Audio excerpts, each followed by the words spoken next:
Owen Abbey. Owen is a senior majoring in secondary education, social studies, and minoring in social justice and education. Through classwork in his minor, Owen developed a passion for serving others and becoming a mental health advocate. He believed that his experience dealing with his own mental health pushed him to advocate for others, specifically men. In the mental health conversation, men are rarely at the table, and the stigma around men and mental health needs to be broken so that everyone can get the help that they deserve. Owen's talk is about breaking the stigma around men's mental health and pushing everyone to get the help that they deserve. Before we invite Owen to the stage, we would first like to mention that his speech does concern very sensitive subject matter regarding mental health and eating disorders. If at any time you feel uncomfortable or cannot listen any further, we invite you to step out into the lobby for the duration of the speech and return when comfortable. Here's Owen Abbey.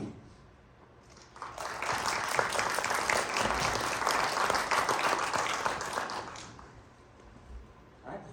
Hi, my name is Owen Abbey. A little bit about me, just kind of introduce myself. I'm a senior here at Penn State, studying to become a teacher. Some things I like to do for fun. I enjoy watching television.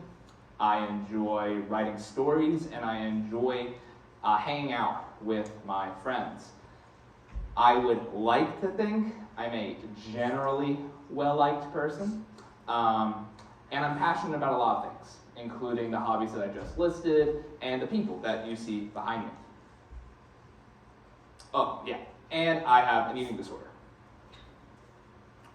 You may not have guessed that from looking at me. I mean, not many people do. You can also just look at the screen and see a guy just smiling, having a good time with the people that he cares the most about. But it's true. I do have an eating disorder, and I'm in a constant battle with it every day, along with my battle with anxiety.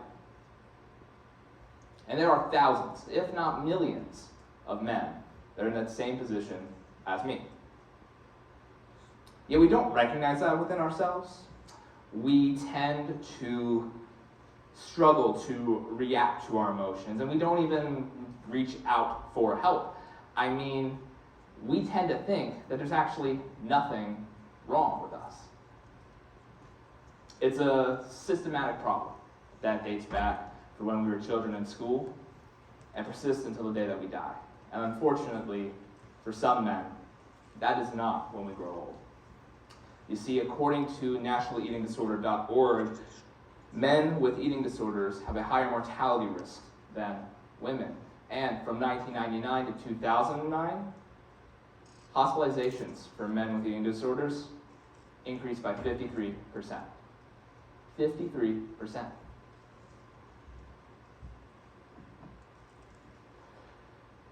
There's a dangerous idea that men can't suffer from eating disorders, let alone suffer from mental health. And that's a dangerous idea not just for men, but for their loved ones. I mean, you don't want to sit back and wonder what you could have done to save someone's life when they're already gone. For my story, I'm going to start in high school, kind of talk about segueing into my speech a bit. And I could have started earlier, as can most men. Most men can pinpoint a point earlier in their lives to talk about their experience with mental health. But for the sake of time, we're going to start here in high school. And I remember a lot of high school actually through the lens of my own mental health. I remember getting to school in the morning and rushing off the bus to throw up in the bathroom. I remember sitting at lunch with a tray of food, untouched, only to be thrown right back into the garbage. I remember the look that I gave my creative writing teacher, pleading with my eyes to ask her to let me leave during someone else's presentation because I was going to have a panic attack.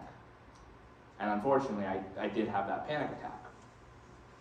And yet, the biggest thing that I remember from my high school in terms of mental health was actually a simple conversation. It was a conversation that I had in my junior year, and it was with someone during free period. And that conversation was kind of around events in her life.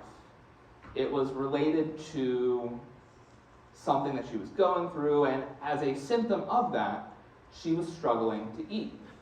And as a way to be empathetic, as I often try to be, I shared that just a year before that, I lost 25 pounds in 3 months simply by not eating. I'll never forget the look that she gave me. It wasn't anything negative. It also wasn't pity. It was more so a look of uncertainty. It was a look that, on one hand, she was grateful that someone could sort of understand where she's coming from. And on the other hand, curious, unsure. I mean, how could someone be so brazen with the fact that they have a bad relationship with food and quite potentially could have an eating disorder? Little did she know, and also little did I know, that that was the first time I admitted out loud that I had an eating disorder. Simply because I didn't think men could. That all changed in my sophomore year of college. And for those of you who were in college at the time or remember the winter of 2020 really well, you will remember that the year and that season was marked by a huge landmark event. Season 16 of The Bachelorette. And for those of you who don't know, I'm going to give you a quick synopsis of it. So essentially, what happened was that was actually going to be Claire's season. So Claire was the leading woman of that season, and she fell in love quickly with this guy named Dale. And they had a crazy romance. And so they essentially left the show halfway through. So essentially, there's a second season of The Bachelorette within another season of The Bachelorette. Crazy, never before seen. And so the woman that you see behind me, Tayshia, took over. And all the men were there for Claire, but now they have to be there for Tayshia. It's the biggest drama that I've ever seen. It's why I will never watch another season of The Bachelorette, because I don't think it could ever be topped. I digress. During Tayshia's arc on the show, a man named Ben, who is also, as you can see behind me, he made an announcement kind of to her and to the national television audience. And his announcement was that he had an eating disorder. I remember vividly where I was, and I remember what I was feeling at the time. I heard a man say out loud that he had an eating disorder. Never before have I heard that. And so it made me wonder, did I have an eating disorder?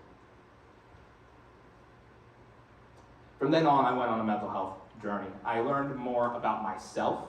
I learned more about the world of mental health. And I learned more about the statistics that men face when dealing with mental health. For example, 1 in 5 men will develop alcohol dependency at some point in their life. There are 3.5 million people with schizophrenia in, I believe, this country. 90% of them are men. 10% of college freshmen who are men have an eating disorder. More than 4 times as many men than women will die by suicide in the United States. And in 2010 alone, 79% of suicides were from men. White men over the age of 85 are the highest rates of suicide in this country. Men in the LGBTQ plus community are more likely to develop mental health disorders and die by suicide than heterosexual men. All of these numbers are backed up by data and continuous research. How many of you can actually sit here and say that you knew all of those numbers? If you can, that's great. I applaud you for it. But sadly, you're not in the majority, and that's where the problem lies. So the simple kind of question that comes to mind after hearing all this is, how do we fix it? How do we make this a life and a reality where men don't become those numbers? The answer is actually quite simple, and simpler than you may imagine. It's to talk about it. Have conversations with your friends, your family, your roommates, or anyone that you feel comfortable with. Because having these conversations allows us to end the stigma that's etched in every man's brain. The stigma that says, boys don't cry. That you need to toughen up. That you need to be the man of the house. And you need to start acting like it. Imagine if that changes. Imagine if we told boys that it's okay to cry and let out your emotions healthily. That's okay to go to your friends and ask for help and to talk about stuff that's just bothering you. That it's okay to actually reach out to a mental health professional and seek actual help and actual treatment. If the language changes, and then in turn the conversation changes, imagine what else could change. The world would become such a better place if men can get the mental health help that they deserve. Throughout this presentation, I gave you a lot of morbid statistics about the rates of suicide and deaths related to eating disorders. The truth is, the best way to limit those numbers, to bring those numbers down, is by ending the stigma and by talking about it. Because we can save lives. The sad reality of our current society is that we do not help our mental health victims until it is far too late. And that is emblematic and amplified by a song by the band Perry called, I don't know if you've heard it, it's 2012, who knows. If I Die Young, if that rings a bell to anyone. The last verse reads as this: penny for my thoughts, oh no, I'll sell them for $1.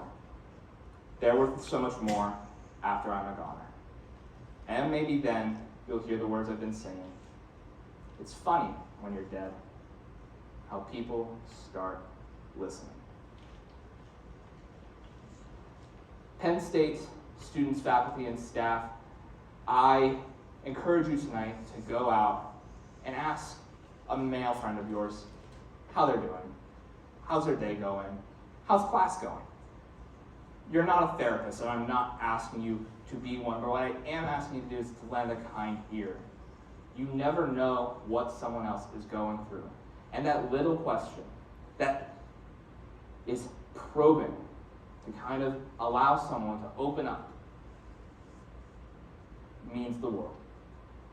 And I should know I've been on the opposite side of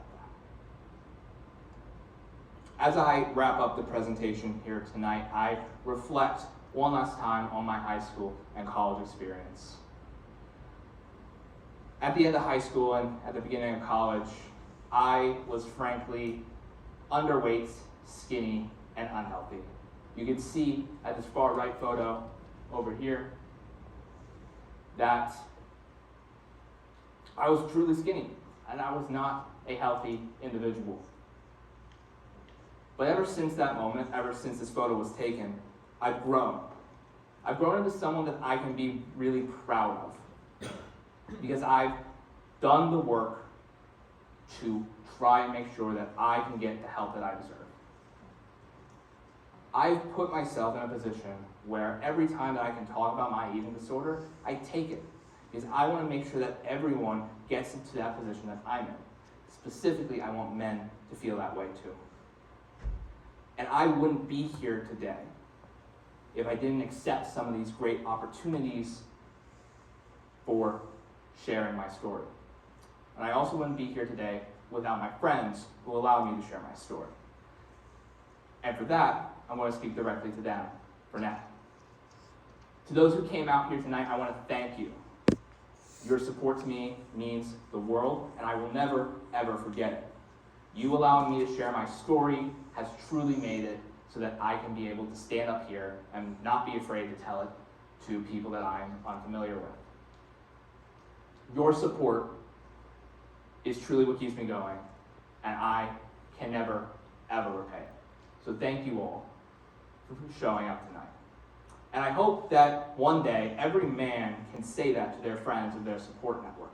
I hope that every person who is struggling with mental health can get that help that they deserve.